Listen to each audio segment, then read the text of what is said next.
नमस्कार मित्रांनो, मी नितेश विकर. आज पुन्हा एकदा एम स्टुडिओ 30 प्रो मध्ये मी एक पॅटर्न बनवलेला आहे.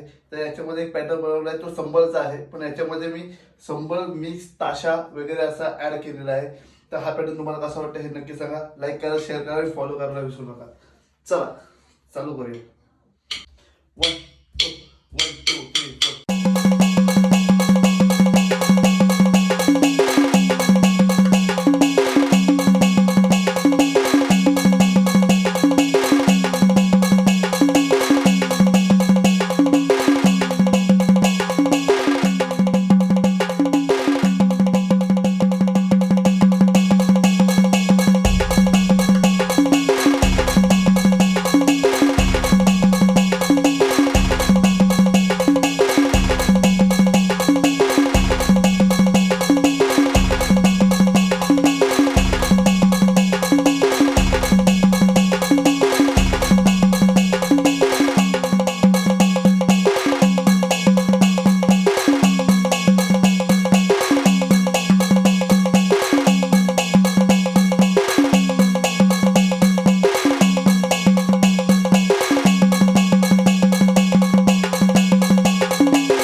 तर हा पॅटर्न तुम्हाला कसा वाटला हे नक्की सांगा. लाईक करा, शेअर करा आणि फॉलो करायला विसरू नका. धन्यवाद.